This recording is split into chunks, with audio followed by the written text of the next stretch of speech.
Art Chat is made possible by the support of the Artistic Harmonies Association. Create your next aha experience with us. Hi, everyone. Welcome to Art Chat. I'm your host, Linda Riesenberg Fisler, and I have my co-founder, John Anderson, with me, co-founder of Artistic Harmonies, that is. So, hi, John. How are you doing? Doing well, thank you. Yeah, so we're going to jump in here. Let me share our screen for those of you who are watching. I do this every time. For those of you who are watching on YouTube, welcome, and welcome to everybody who is listening to the actual podcast. So today on today's Art Chat, we're going to be talking about a Tennessee master artist that was discovered by John. Well, I don't want to say it that way. He wasn't discovered by John. There's some family ties that John will talk about. He was very well known in Tennessee, maybe not as well known internationally or nationally. I don't know. John will tell us a little bit about that as well. But his name is Lloyd Branson. His work is stunning. I have worked and looked at a lot of Lloyd's work since meeting John, and we're going to go through and look at his paintings, and I'll be talking sort of in a technical way about it, and John will be talking more from his discovery standpoint and business standpoint and in some degree emotional standpoint, and you'll understand that statement when we jump off into that. But first, I have a couple announcements I wanted to make about Artistic Harmonies. As you know, the Artistic Harmonies Association is now sponsoring our art chats, and very, very happy about that. And Artistic Harmonies Association right now is in our soft launch, aren't we, John? So yes, yeah. So we're preparing for our launch in January, and in doing that, we're starting to create a lot of content, as well as I don't know, just trying to reach out to all of you out there and give you an idea about what we're about and how we are soft launching into a Facebook group out there. It's Artistic Harmonies Association. If you are on Facebook, we invite you to search for that, for our group, Artistic Harmonies Association group, and join us. At that site, what I want you to do is share your work with us, share your stories with us. Anything you want to talk about, any questions you may have, business or art or your skills, or if you're a musician listening, you can join as well. Anybody who is a creative can join this group. And we want to talk about the process of creation and how they overlap. That would be a good way that we could talk about some things in there. So we invite everybody to join the group, Artistic Harmonies Association, out on the Facebook group. And we're just getting started out there. If you search and you don't happen to find us, search again like a day later, because the Facebook group right now is acting a little wonky. I'm the owner of it and I can't post anything. So I don't know what I did. I'm the technical one, so that should be really scary. But, I don't know what I did, but I'm going to, when I get done, when we get done with the art chat, I'm going to go out and delete it and start over, and then invite everybody who has already joined back in. So we have only been there for a week, and we've got a quite number of folks who have decided to join our group, and it's really nice to have them out there and starting to talk with us. So it's been fun. And then I wanted to also pass on to our listeners, before we get into talking about Lloyd Branson, that we have a website, and every Monday and Thursday we post new blogs. And the Monday blogs are written by me, by Linda, and the Thursday blogs are written by John. John is focusing on the business side of the art world, and I am focusing on pretty much the art world. So which leaves a lot of room for both of us to post. And then we have an upcoming event. It's a live event. We're really excited about this one. It's on November 4th at 8 p.m. Eastern time in the US. And the name of it is, what we're calling it is Chat, Create, and Cocktails. And if you sign up for our newsletter, you'll get more information about that as we get closer, as well as the Zoom link. We're kind of calling it a paint-in, where I will be demonstrating, John will be chatting with me and with you. So it's a place for you to come and watch me paint, which, takes, as you could tell by the laugh, a little nervous, but it's okay. It's good to step outside your comfort zone every once in a while. And, you can ask me questions about the demo. You can ask John questions about the artistic harmonies and business, and we'll just, have fun. Grab your favorite beverage and join us on November 4th. Okay, John, so that's all of the housekeeping, more or less. So if you would, Linda, let me just add a quick point here. A lot of people may be a little bit confused about the terms when it comes to starting a business, but there is a lot of planning that goes on. And it usually starts with pre-planning stage, a planning stage, you do a soft launch, and then you prepare for your actual launch. And that's usually some months out. And this is important to you as artists. Now, some of you may already have businesses and you don't have to worry about that, or you may be struggling a little bit with how your business is going, and you just may need some advice. Well, one of the reasons we formed Artistic Harmonies, especially in these early stages, is Artistic Harmonies is a nonprofit, and we are willing to put ourselves out there to help you if you have any situations that you're not familiar with. So please feel free to email us. You'll see our emails everywhere. Respond to us, open up some conversation. We'll keep all your information confidential. This is between Linda and I and you as an artist. But what we want to do is kind of help you get along with this to the point to where you have a successful base set up to operate your business. And Linda has mentioned the pre-launch. We actually will have just finished what we call our soft launch, and we're migrating into the pre-launch. And then in January, we will start with the launch of the organization. So you will see, as we're building up to this, the things that we're adding, the things that Linda's working on, the things that I'm working on related to things you should think about in your pre-planning stages. And they're fun stuff. And but we'll definitely respond to you, and we encourage you, no matter what stage you're in your art business, to contact us. And P.S. I know absolutely nothing about art except that I just love it. I'm an aesthete, and I'm a art crawler. I'm a museum go-getter. So I just love art, and I have a passion for wanting to help people operate their businesses profitably.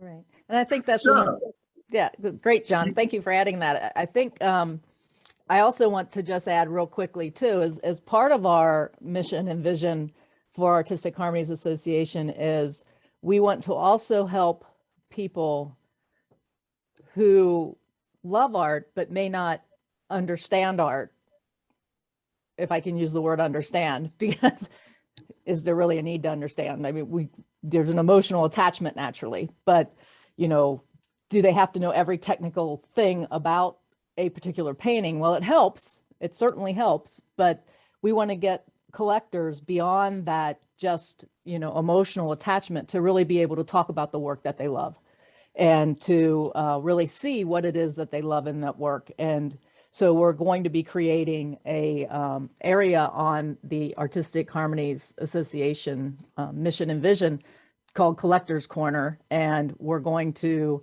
start trying to educate, if you will, people who love art and just want to be like John, collect art and just enjoy art. So that's our attempt to try and bring collectors and artists together within the same association, so that we can learn from one another and understand how collectors actually see our work as well. Okay, anything else? No, I think that we can get rolling on the rest of it. Okay, cool. So the art of Lloyd Branson. Lloyd was, as I said, in Tennessee. John will go into a little bit more about Lloyd's background, but he lived from 1853 to 1925, which were very formative years, I would say, in Tennessee's history. Yes. If he was, what, a child during the Civil War? He actually, yeah, he was about 12 years old during the Civil War. Right. And, So and Tennessee at that time, especially in East Tennessee, was kind of a mixed bag. There were people that favored the Confederacy, and there were people that favored the North. And so there was a lot of conflict, but he grew up seeing both sides and thankfully stayed neutral and concentrated on his art. So, yeah, and that's not yeah. unusual for states of like Tennessee, Kentucky, and Ohio, which were just becoming settled at that point in time. People were starting to move west. So there were the border states, if you will. And, you know, at the same time the Civil War was going on, there was also skirmishes with the indigenous people, the Native Americans that were going on in these areas.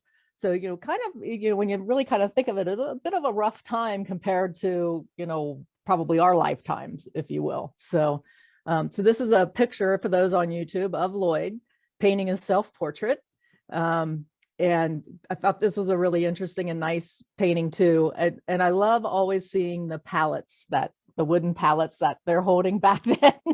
Yeah. And you know, Bob Ross made that famous too with when he was painting on PBS.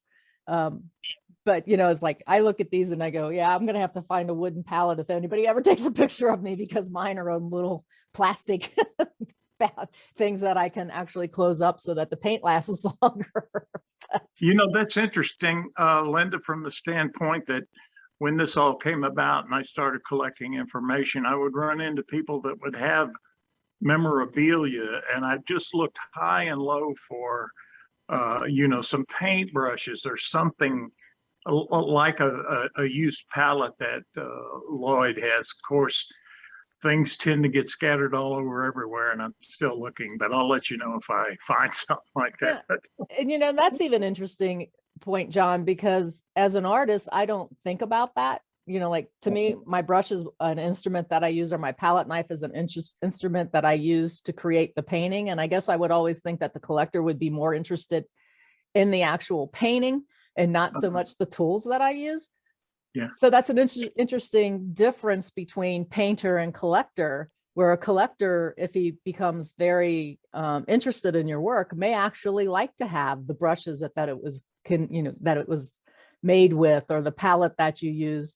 It'd be rather hard for me to do that because I use a disposable palette. But yeah, so think about that, artist. Might be another thing that you could actually start marketing with your paintings. So yes, absolutely. I've got a painting that is a watercolor painting that a Chinese gentleman did, and he actually kind of did a shadow box when he framed it, and left his paint brushes at the bottom that he used to paint that particular piece. So that's nice to have, and it's a good backstory. As I get into Lloyd a little bit more, we have collected some things that belong to him personally, and circulars and World Fair things and things that he was in part of developing. So we've got quite a collection as well, as along with many of his paintings. I know a lot of private collectors that have his paintings, so cool. Share those with you too. But right. So I'm going to let John talk about this most, but basically it said it began with an email and the search for an interesting award. So tell us about Lloyd. We started to talk a little bit about him as far as, you know, when he was born and growing up during the Civil War, et cetera. But how did you get into writing this book? Well, actually, I married one of Dr. Branson's daughters, who is a Branson. And well, we got to, unbeknownst to me, they had been, Dr. Branson and Sally had been approached at a social gathering, and somebody said, "Oh, are you related to Lloyd Branson?" Now, that was about 15 years before we wrote the book, or longer, but we began to piece things together. And then I got a call from Sally, and she said, "John," she said, in some of my searching, she said, "I found a lawyer that has a coin collection, and part of that collection was this medal that was won by Lloyd Branson. And I said, well, let me call him and see what I can find out about it. And I did, and yes, he had it. And he said, boy, it's a good thing you called. I was getting ready to melt it down for the silver value. Oh my So gosh. yeah, so we scored big there. But this award represents a first place award that he won at the National Academy of Design in New York, where he studied. And he actually had done a drawing, part of the National Academy at that time was that they had another aspect of it, if you will, that focused on anatomy and stuff like that. And Lloyd had done a he had done a full drawing of a Greek gladiator. And that was the prize that he won. This is a Tiffany produced medal, and it was issued to him in 1873. So you can tell by that, Lloyd was actually 20 years old at the time that he was in New York, but he began art as a 12-year-old, and he was discovered by a physician in Knoxville, a Dr. John Boyd. And John was actually a surgeon for the Confederacy, a field surgeon, but he also took care of people in and around Knoxville. And he rode horseback, and he had heard of Lloyd Branson, and he went into his studio, which was a special room that Lloyd's father had built for him in the barn, and he was just amazed.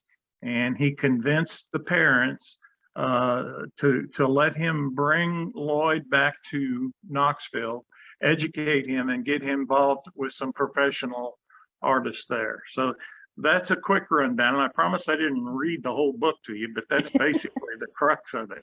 And so over the years, we have recognized the fact that my wife and Deborah's parents were descendants of Lloyd Branson.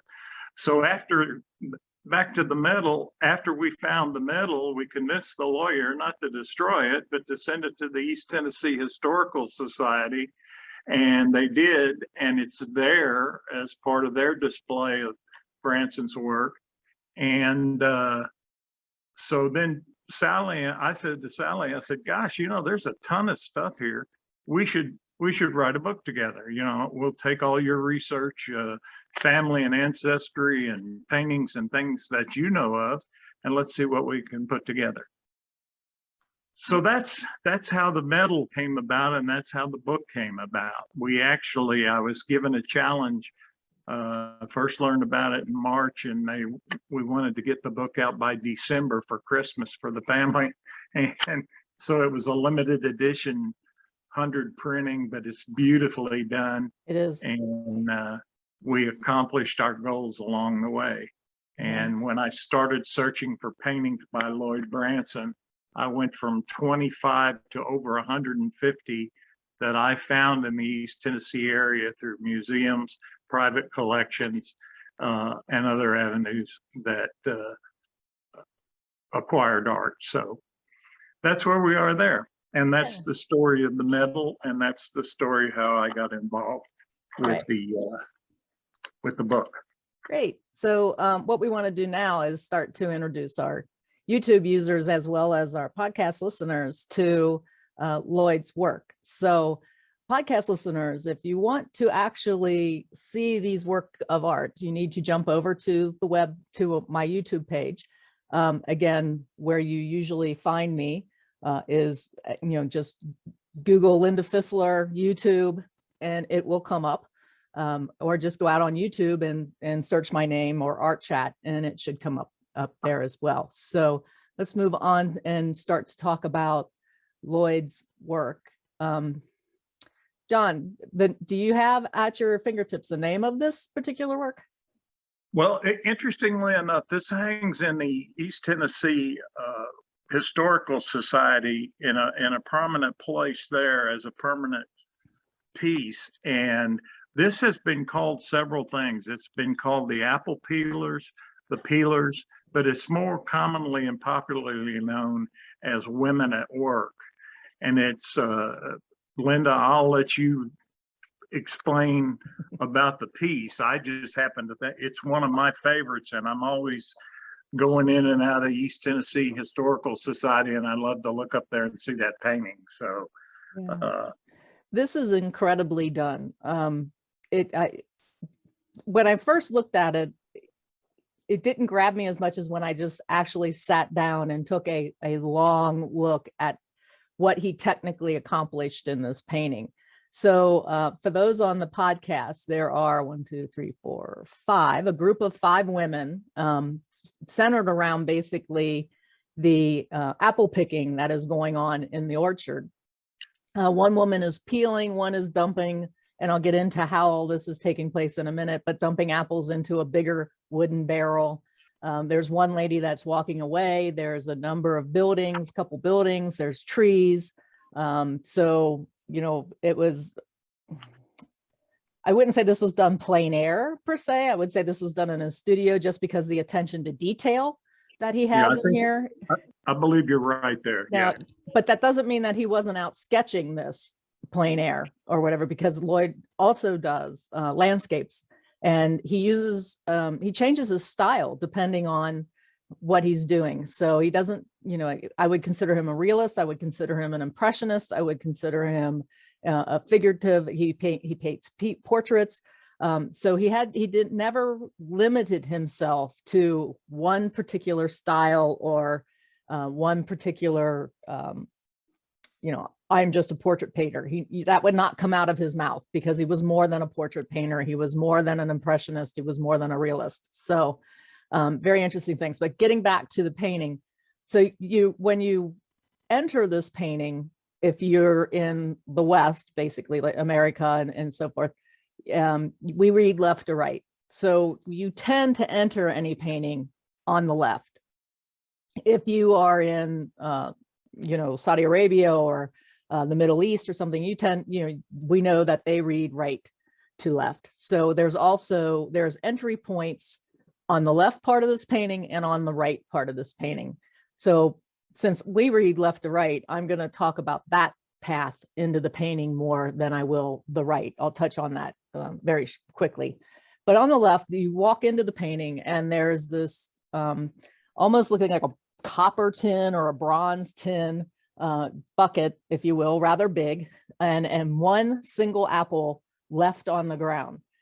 So you come in left and you stop and you start to admire this tin and this apple, which basically points you to the path, a dirt path down to basically an aluminum tin, which is, there's a color difference between the two. One is very copperish and greenish coloring to it. The other one is very aluminum looking, steel looking, you know, grayish color. So, and then if you look very, very slightly underneath the apple where my cursor is, you can start to see a reflection of that silvery tin, which directs our eye, without you even knowing it, over to the first figure that he wants you to look at.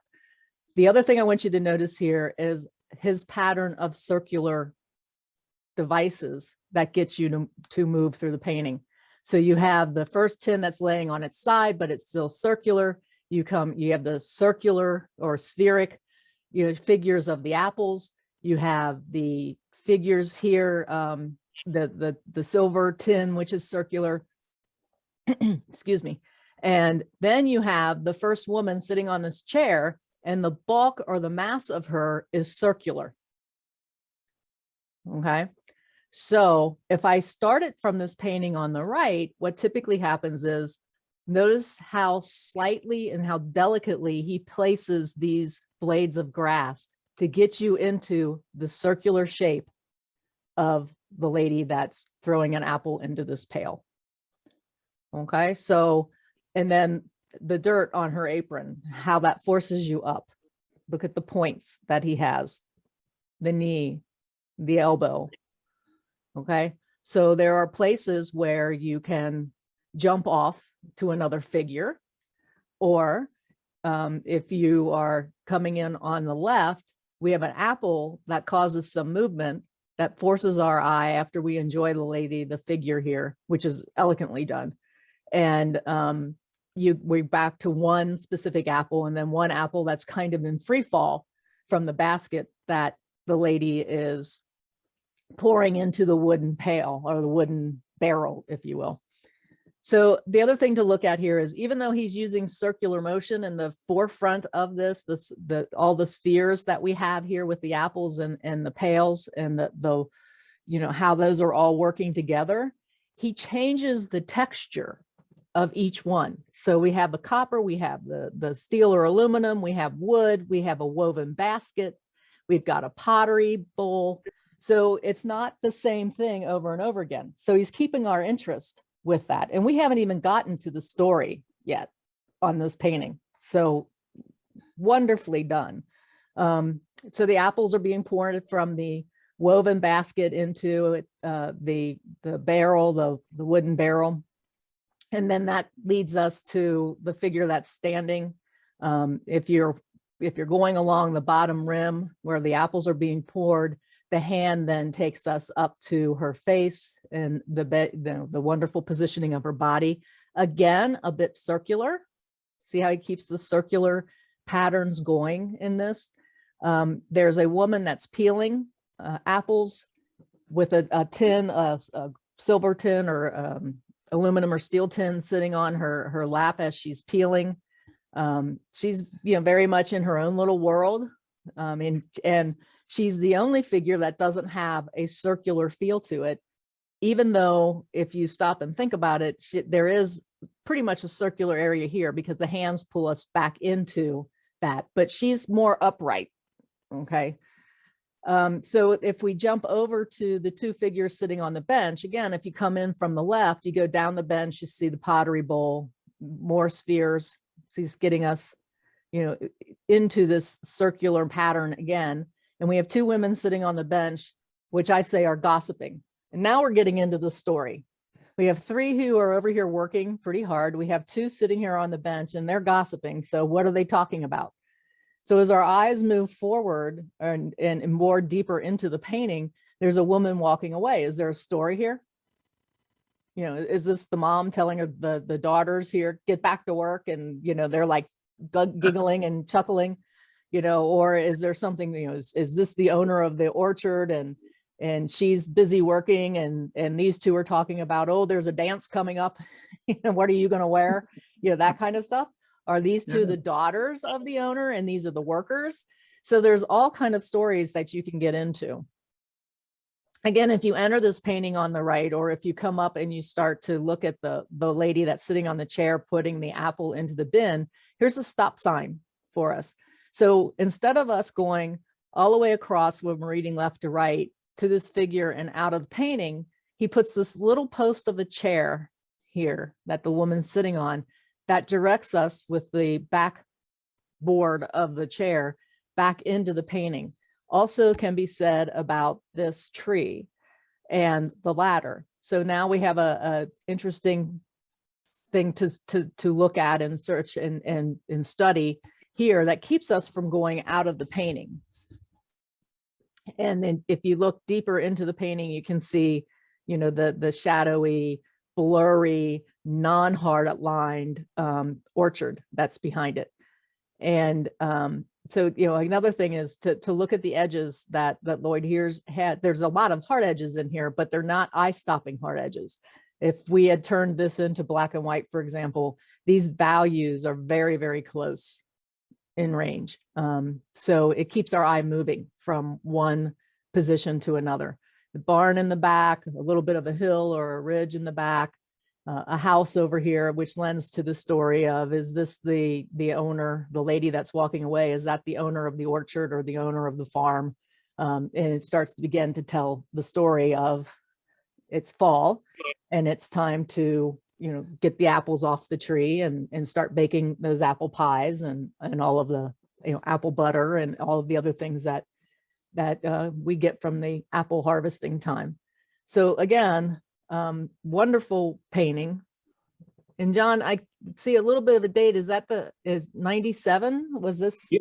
This was painted in 1891. It's an oil on canvas, and it's a rather large painting. It's 29¼ by 44½, and it's currently under the ownership of the Calvin M. McClung Historical Collection, which is again at the East Tennessee History Society. I did want to ask you a question about this, because again, it's just my not being familiar with art. But as you go into the background of that painting, some of us who are not artists has said, well, you know, that looks a little bit maybe like Europe, because we had heard that Lloyd had traveled over and done plein air painting in Europe, and we thought that maybe this was part of what he remembered, and he came back and committed it to canvas.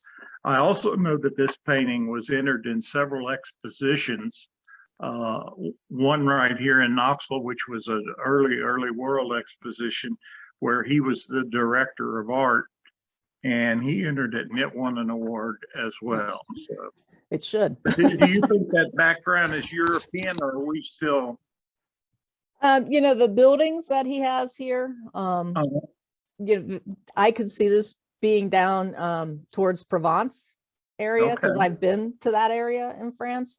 And it's just, you know, there is some mountain ranges, the Pyrenees, or no, the Alps are over on that side. So this could be the foothills that lead into that.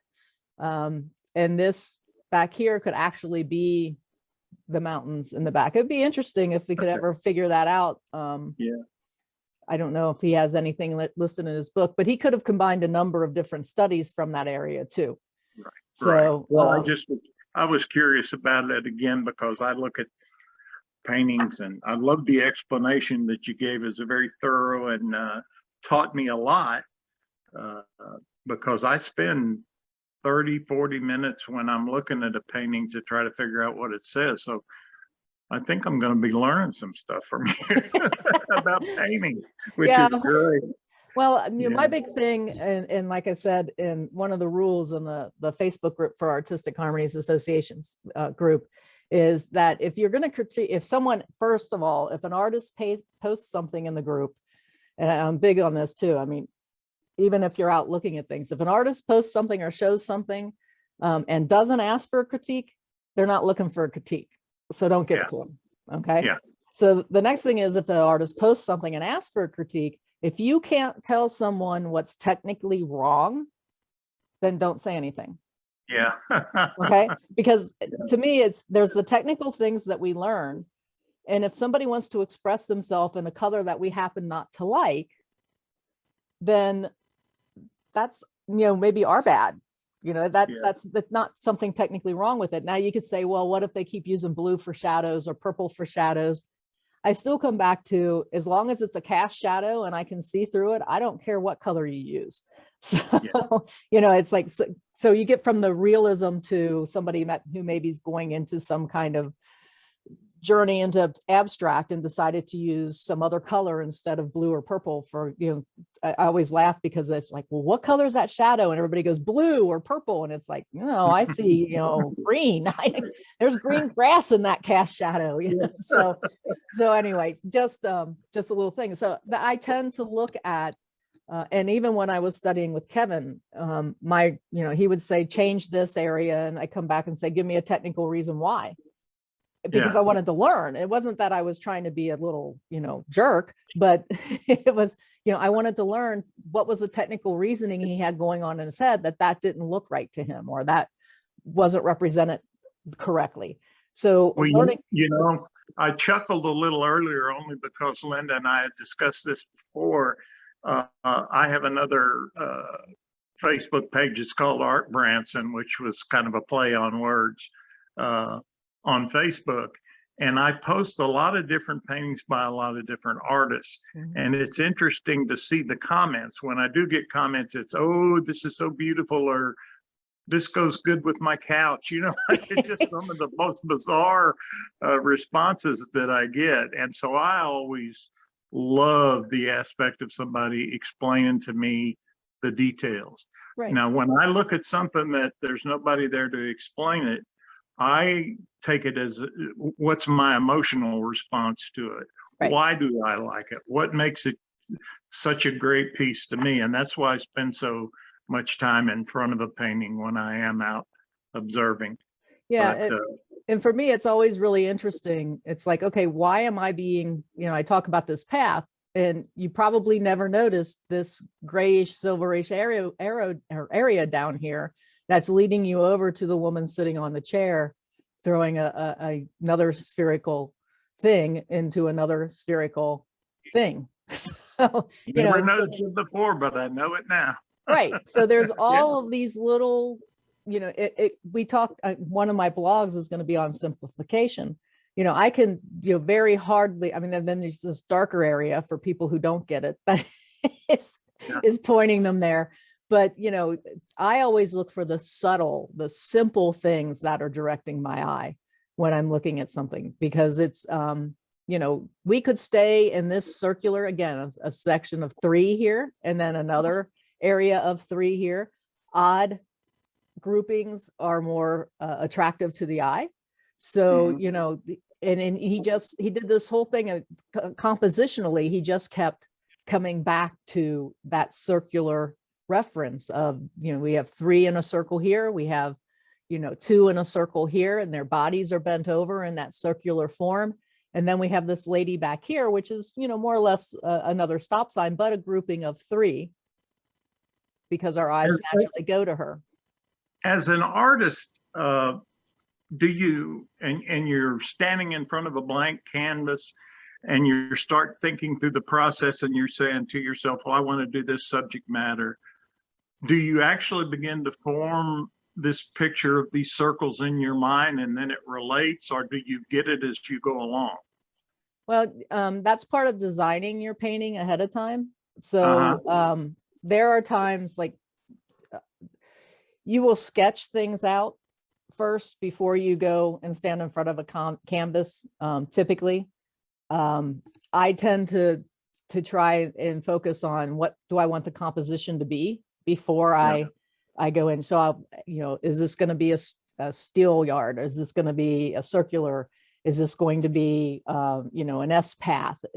And all of those compositions for landscape painters were detailed in a book by Edgar Payne, The Composition of Outdoor Painting. And I think I said that right. I know what page they're on. Hold on. Yes, I said it right. Composition of Outdoor Painting. My books are very close to my desk. So, yeah. So this is very interesting to me, because I assume that these are all things that you'll talk about and teach in the future as you're talking to people about how you develop your. See, I automatically think pre-launch and launch and all that stuff. So that's why John's my business partner. You stand in front of the blank canvas and you pre-plan, and then you.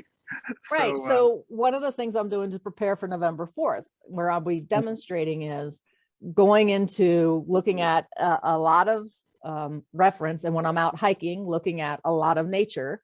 And what I'm going to do is paint something that I saw out hiking.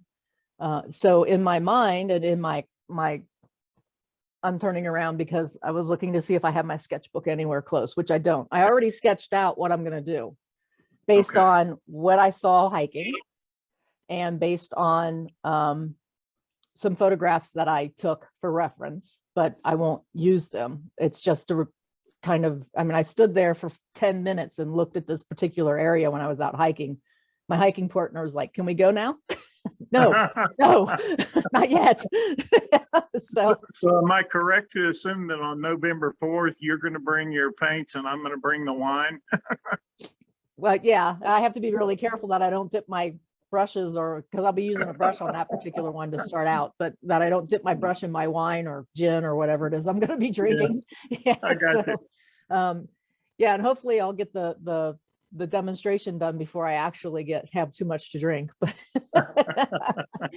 But yeah, so it's we all have a different thing that we do. It's basically becomes our process. But there are design foundations that even for abstract, need to be addressed, understood. And then as we get into painting more and more, sometimes we break, sometimes it works. We break the rule, sometimes it works, sometimes it doesn't. So, what we don't know is how many of these Lloyd painted before he got this one. Right. So, like I said, all of these could have been different studies, and he finally combined them by sketching them out first and then, changing it and taking it to canvas. So, okay. So we're gonna, good. Yeah. So we're gonna move on. And I'll, sooner than later, I'll be talking to people that are involved with us about the values of your painting, and it has a different connotation in terms of the actual painting, but I'm talking business values. Mm-hmm. What prices are worth, how they should escalate with the time and that kind of thing. But invariably, you see some of these paintings of the masters, and it's just amazing what value they bring. So yep, absolutely. So then we come in, we go to Blows Ferry. So this one was around 1900. So if we go back, you said this was 1891? Yeah. Okay. Yeah. 1891, this is 1900. So yeah, so this is later. So you can see here that with this particular painting, Lloyd is getting a little more impressionistic. He's getting a little looser with his paint style here. But still, I mean, look at all of the different colors that he has in here, especially the colors of green. So we've got some gray greens, we got some greens in shadow, we got some greens that are in light. So we go from the very, a grayed down green, probably grayed with a complement of red, just because I can see a little hint of red in here that's reflected up into the sky here. This color here in the sky is reflected down here in the pine trees or the deciduous trees. If I could throw a little backstory in here, I want y'all to know that I'm sitting in the Branson living room, and I'm looking out and I'm seeing the turn in the river. So this is how close they are to Blows Ferry, and the community that surrounds their home overlooks that, and it's a beautiful sight. So that was it in 1900. It's obviously changed a lot, but we can see the bend of the river from here and go back upstream into the city of Knoxville. So yeah, but he does a wonderful job of reflecting the sky colors and into the landscape, and vice versa, the landscape into the sky colors. So great amount of unity in this painting, and very, very subtly done, very simplistic, but yet there's still a lot of things that catch your eyes, especially in the dark shapes, the very, very dark shapes. So the very, less area that the light is getting into basically helps you travel through the painting. So as we come around that bend in the river, we jump up and see this contrast of light and dark that pulls us back into this range of foothills of the mountains, going basically into the Smokies. So not in this painting, by the way. Just John is in Knoxville, I'm in Asheville, so yeah. we're by mountains, so we tend to know this region rather well. And you see the farmhouses back here. So, as we start to move around in the painting, this is, definitely has one of those S composition figurations to it. So, we go in and we come back, and that leads us into something else to see. And crossing the river again, here's another dark shape that leads us back around that bend and back into that range. So very subtle, stop, don't go out of the painting.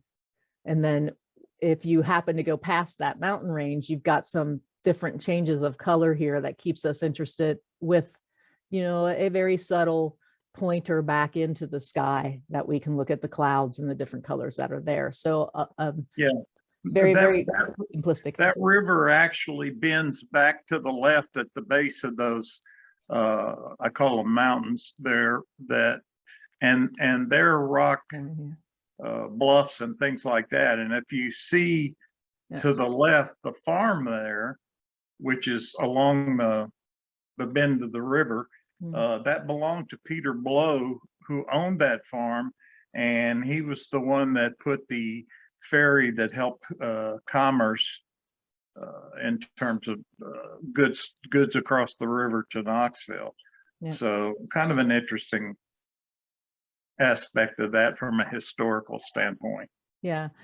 And just from a very, simple, because we can tend to overdo things, just to actually catch our eye, there's just this one little dot of red light among all of that green that just makes everything pop in that particular area. It turns this more to a purple because of this red, how your eye starts to see things.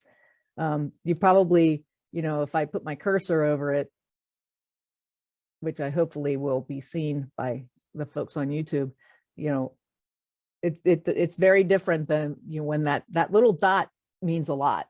And that was, when you look at Soroya's work, he does that a lot, just this little dot of color that just makes you stop, or you just don't know it. It's just very unconscious what something like that can do. And again, very, very simplistic. So, and this is, like I said, I had said before, he's done figurative work, he's done plein air or impressionistic work. And, so this is starting to get into his impressionistic area of his art journey. Anything else on this one, John? No, that's covers it. All right. So the next one, this one is very interesting and very well done, and what this meant for the time. So this is Uncle Jerry, and I'll let John talk about who Uncle Jerry is. But for those on the podcast that are listening, this is a portrait of an African-American man who was a house servant at the time, and John will take up the story from that. Yeah, I think this has great relevance into the particular time that Lloyd was a painter. And Uncle Jerry worked for a very prominent family here in Nashville, the Williams family. And this particular painting was done from a photograph of Uncle Jerry after he had passed away. And he so much loved the Williams family that when the servants were released to be free individuals, he did not want to go. He wanted to stay with the Williams, and he continued to serve them voluntarily within his home. So it became his family, and they wanted to pay tribute to him. I happen to have a letter that he had that the Williams had written talking about Uncle Jerry and his health and things of that nature. We talked about that earlier of finding memorabilia, but he's just to me an eloquent looking man. And if you could see this up close, you could see the detail in his clothing. There's a little string around the button that holds his coat together, but very important in the aspect that Lloyd too, like a lot of painters, he started off as a portrait painter. That's where he made his money. And he did prominent figures in Knoxville, mayors, congressmen, just the first admiral in the Navy was Admiral Farragut, and he did a full picture of him that's at the center. And just he was an excellent portrait. I can't say that word. But anyway, portrait painter. Yeah, portrait painter. And it helped support him. He actually went to Greenwood, Tennessee, and did an entire family. And that was part of the money that he secured to travel to New York to go to school up there. So it's just, this particular painting is just an awesome painting, cherished to no end. Is that If Bisky? you can, if you can imagine, it was loaned to East Tennessee History Center by a private collector that I know, and they had it displayed, and some guy was working on the ceiling and dropped a hammer and tore it. Oh no. Yeah, and so they had to actually restore a small rip in the painting in the upper right-hand corner. But it's just a wonderful piece, and it tells a lot of stories of the times here in Knoxville. The face on Uncle Jerry tells a whole lot of story, doesn't it? I just, Yeah. you know, the eyes look a little bit worrisome. The face talks about, you know, the hardships of his life, more or less. You know, so it's done very, very thoughtfully, and very sophisticated, you know, way of telling Uncle Jerry's life as a servant in their house. So his posture, you know, there's a proudness in the way that he's sitting there. And it's hard, you know, knowing what went on. In a way, Yeah, it kind of makes you feel a little uneasy, but you also have to understand that being honored this way during that time was a big deal. It was, and he looks a little sad in the painting, but from Yes. what I understand too, is when the Williams said, well, you don't have to go, that he just was elated to be able to stay with them and continue to work there. So it's just an interesting portrait, one of many. I like the fact that he's wearing a kind of a maroon vest, but you can see it looks like flowers on the vest. So I think he was very well kept and very excited about doing what he was doing. So yeah, so wonderful painting. And definitely where is this hanging? Do you know? it's with a private collector. Yeah. Okay, yeah. So be interesting to see that sometime in person. So, and then we get to I'll take you. Well, there you go. Okay. Yeah. So One thing I made a lot of friends when I did the book and started gathering paintings from here and afar. I actually found one that Lloyd had done in California, was in a movie producer's home. Oh. And he returned it to Tennessee into a private collection. And gosh, I found them in New Orleans, Florida. So he was well traveled, and his paintings certainly made the rounds. So. Well, then we go to Still Life with Peaches, which was done in 1895. This particular painting is another one of my favorites of Lloyd Branson's. And the reason why I love it is he actually was able to get the feeling of peach fuzz on each of these peaches. So he has an enormous amount of patience to do that. But it's just, I mean, it's just wonderful. I mean, again, if you read left to right, we have some wonderful peach leaves that greet us. And, you know, the basket that they're rolling out of, that's turned on its side. Actually, I didn't notice how well this was done and set into the background of the painting until recently, because my eyes were always on these peaches and looking at the color, you know, the yellows into the reds into the oranges, and then the blue lightly touched on it, so that you can actually think that light is catching that peach fuzz, and blue is a complement color to that red orange. So it, you know, it naturally just goes into the eye really well. It just sits really well. Our complements just pull our eyes. They love that complement color. And then there's, like I said, a basket on its side with the peaches rolling out of it, lots of light and dark contrast.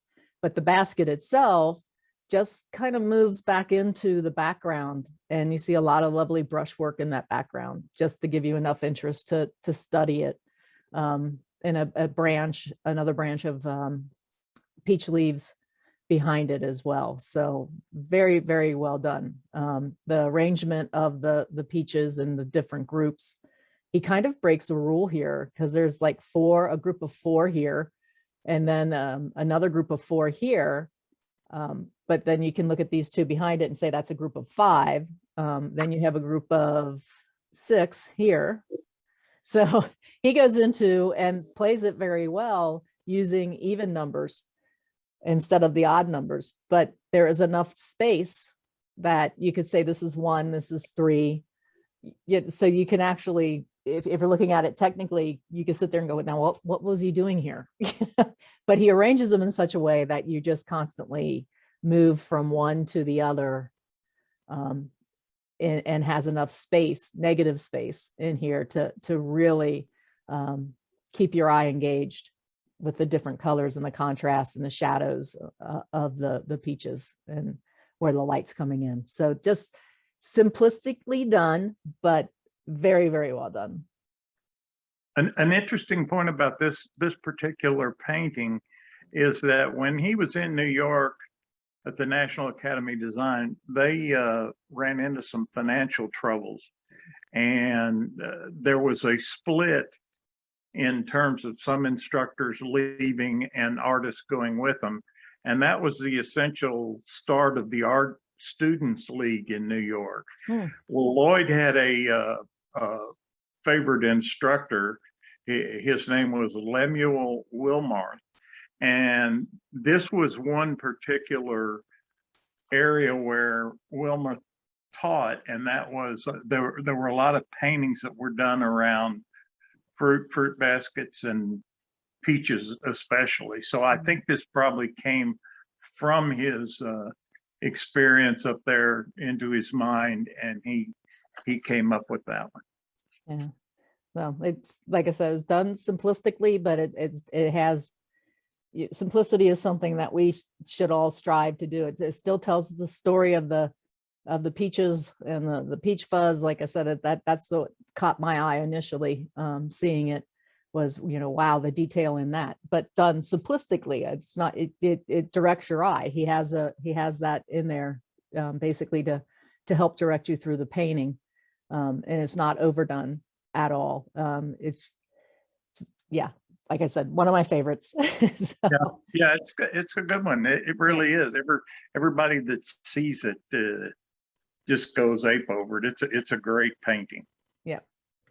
And then let's move on to, this is the landscape with stream that he did. And I want folks that can see this on Facebook, or on YouTube, to really look at how this is done in 1906, how his brush strokes for this particular painting has gotten so much looser than the earlier ones that we've seen. So think about the range in which he can paint with these brush strokes, and what the brush strokes, tell us. Very loose style here, very, if we go back to the peaches one that we just looked at, that was very, tight, if you will. There was some looseness in the peaches, but, nothing like this. So again, we look at the beginning of the S composition here. You get a feeling of it being breezy, kind of a gray day. Probably some wind, at least in the trees back here, you feel a wind, and we've got some cows that are out grazing. So it's very interesting to see this one. I mean, even the clouds back here kind of tell us that they are moving quickly through the landscape. Again, like I said, the colors of greens into the purples, into the grays that are there. It's very nicely done. I love this little reflection area here with the grasses on the side of the stream right down here. I could sit in this area for a while and just look at that. And again, that brings me into the painting. So, and into that S shape that takes me back into it more. Anything you want to add, John, on this particular painting? No, that's he painted quite a few of that type of subject matter. He traveled a lot up into East Tennessee and did quite a few landscape type paintings of that that nature. So, well, they did a great job catching the clouds and all this, because I mean, this does reminds me, I'm up on the side of a little foothill mountain to the Blue Ridge. We're like 10 minutes from the Blue Ridge Parkway. yeah. And the clouds, when they move through here, especially when a front's coming through. We had, Oh, that's right. we had a front move through the other day, and we had 50-mile-an-hour winds that were coming down between the two mountains. The gap, the road is Mills Gap, and the wind just howls through here, especially during the winter when we have a lot of atmospheric changes going on. So yeah, this one looks very much like, if I was sitting out on my deck, I could sit there and say, yeah, I'm watching these clouds go by, and then, after a storm or prior to a storm, this is what it really looks like. So Yeah. very well done. So, okay. And then you could tell us a little bit about the Southern Aristocrat, which is the next painting that we're looking at. But the one thing that I said to John was that this particular painting, this was done in 1896. And it has an almost Nikolai Fechin feel to it. If you've ever seen a Nikolai Fechin portrait, those who have will understand what I'm saying. It's remarkably done. You really get her presence, and you really get that aristocratic feel to her, the way that she's standing, the look on her face. And I'm not saying that, it's a bad look or an arrogant look or anything like that, but it's just, you could tell she was a woman of, rank, if you want to call it that, in society, because she just has that, and she's not overly done. I mean, there's some pearl that is on her dress, but very, very simple. I mean, there's even some, if you think about Sargent's work, there's a lot of Singer Sargent work or feel to this as well. Fechin mostly, I'd say, around the eyes, but in Sargent, definitely, he probably was seeing his work and studying them as well. If he was in New York, he may even have met them maybe. But anyway, so it's very, very, very, very well done. And it just has that great emotion. One of the interesting things about going through this, again, we've just shown you Uncle Jerry and the Aristocrat here. Most came from society here in Knoxville, and usually there's a name with the painting. This one had no name, and so was whoever ended up with it gave it the name, the Aristocrat. But so nobody really knows who she is. Interesting. Yeah, it could be somebody from his memories or whatever. I don't know. Yeah. So an interesting stop here with the light that's catching just the edge of her dress here. So an interesting way to direct us back to the face. Yeah. So very well done. I could sit here and look at this and find so many other little things that he's done to get, draw us in. Her chin is done very well, so that we get that feeling of her chin being out a little further than her neck. So just really well done. That's why we had to show it. And then he painted a portrait of Alvin C. York. This is Sergeant York, right? Right. And the significance of this is that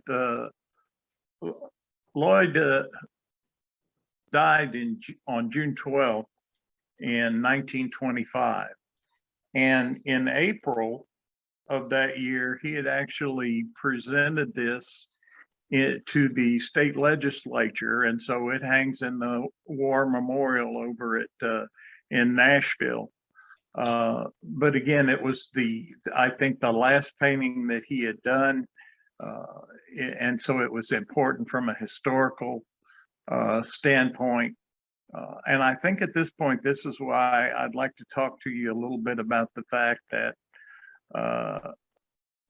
painters have different reasons, creatives have different reasons for being an artist. And a lot of that is to bring value not only to their own work, but value to the communities and the areas. And this was something that Lloyd was very proud of. He was very well known in the area and outside of the area. But he, hold on just one second. This was his last painting. And what I wanted you to know is that Lloyd was more than just an artist. He was a very successful businessman. He had studios on Gay Street, which is the main drag through Knoxville. He was a real estate developer. He went into business with an award-winning photographer, and they had a photographic studio on one level and Lloyd's painting studio on another. And they were back at that time, they actually sold a painting, or excuse me, sold a photograph that Lloyd took to a commercial venture in Kentucky, and they were paid $5,000 for the use of that. Now, that was a lot of money back in the early 1900s. So he invested in real estate. The city recognized him by naming the street where his final place was. He had a heart attack in the home that he built for himself. And so there's a Branson Avenue here in town. But again, there's just so much to say about him, and I appreciate Linda taking the time to talk about his paintings.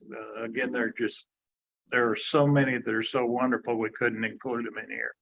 But I appreciate you, Linda, and I thank you for this. And yeah, well, I'm not ready to move on off of Sergeant York yet. I mean, we talked about how prominent that Lloyd Branson was. And for some of our younger listeners and possibly for some of our listeners overseas, they may not understand who Sergeant York was. But he was one of the most decorated U.S. Army soldiers of World War I. And he received the Medal of Honor for leading an attack on a German machine gun nest, gathered 35 machine guns, killing at least 25 enemy soldiers and capturing 132 prisoners. So this is a, this is a very well-known figure in U.S. history. And he or someone commissioned this work from Lloyd Branson to paint. So that gives you an idea of how prominent Lloyd Branson was, at least in Tennessee, because that is where Sergeant York was from, I believe. Yeah. Right. So, it wasn't like, well, we're going to go get, some other well-known artist that may have had some nationally known figure like a Fetchin or Sargent or somebody at that level. So you can kind of like ask yourself, how do we all of a sudden, everybody knows John Singer Sargent, everybody knows Nikolai Fetchin, everybody knows Claude Monet, everybody knows Pizarro, these guys have international and national names and followings, and we study their work and we consider them a master artist. And then we have Lloyd Branson, who we may not have ever heard of unless we lived in Tennessee and had art in our background. We may have heard of him, but there's this difference there. But yet he had to be so well recognized in Tennessee that they would give such a prominent portraiture commission to him to do. Yeah. So it's kind of the really flakiness of the art world. So, you could say, it's kind of like, how can we remember Sargent, but we don't remember Lloyd Branson, or we just haven't discovered Lloyd Branson yet. So with Art Chat, one of the things that I like to do is try to cover and talk with artists that maybe 100 years from now, somebody will listen to the Art Chat and say, wow, this is when, she interviewed so-and-so, and we're studying that person's work now, and now they can listen to that person's voice. So there's a bit of, like to grab some history and put it back out there for everyone in the years to come to listen to on the podcast. So it was a pleasure and an honor to talk about Lloyd Branson's work and to learn a little bit more about Lloyd Branson. So thank you, John, for doing that with us. Okay. So good. All right. So I'm going to stop the share now. There's John. Hey, So on there's a guy. It's not a recording. right. Yeah. So one of the things that we're going to do a little bit more of, I think, is we talked about possibly in an upcoming art chat, talking with the Historical Society. Was he the director or the executive director of the Historical Yeah, Society? And yeah, he'll have more information on Lloyd Branson, but also on other artists, I guess, in Tennessee. that's So correct. Yeah. yeah. So Lloyd was an excellent teacher, and he one of the popular artists that he actually trained was a gentleman by the name of Buford Delaney, who is now just getting fantastic press, and his work is through the roof. And another is Catherine Wiley, who does some just excellent impressionistic work. So yeah, there were a string of people that he used his art business to influence, and so yeah, and we one of might the talk a little bit about that. Yeah. yeah, and one of the things that I find interesting when I go to a museum or something is, especially if there's like some exhibition that's going on, big name exhibitions. I love walking through the museums. There are other collections of other artists, and you definitely, from a technical point of view, begin to see all of the technical foundation pieces that appear in the same paintings of different people's work. People that are works that are beautiful enough to be hung in a museum and cherished or in private collections or whatever. And there's always that theme that runs through that. But as formulatic as that sounds, they're not, because that voice that we all listen to while we're painting and comes out in our painting is different from person to person. Now, I may say that something reminds me of another person's work, but that's because I'm looking at it in a technical point of view and not so much, how his voices come through or her voices come through. So it's interesting from that standpoint as well. And then we also have, just coming up on another art chat, Michael Harding has some new colors out, and he has some new primers out. So Michael will be joining us in October. I believe it's the 8th. We'll be recording Michael's new products and how to use them. And I also asked him to touch a little bit about varnishing paintings, because that is important for preservation of the work, as well as, if any of the work ever has to be restored, having it varnished, they have to take that varnish layer off first. But there's a reason why that needs to be there. So I asked Michael to talk a little bit about, varnishing paintings as well. So Just one last thing. Sure. She's never left my side. I don't know if you can see her. I see her. Yeah. Hi, Biscuit. Yeah. Biscuit. So that's been, if you see me glancing around, that's been part of my distraction. But so I guess we'll wrap. Yeah, I think we're a wrap. Thanks, John, for taking us and introducing us to Lloyd Branson. I appreciate it. I hope that our audience also appreciates Lloyd's work as well. So thank you so much, Linda. Yeah. Okay. So we will catch you all next time. Bye-bye. Bye-bye.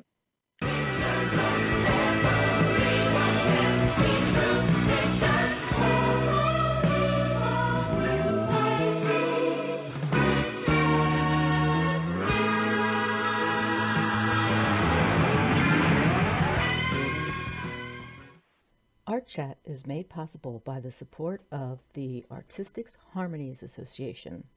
Create your next aha experience with us.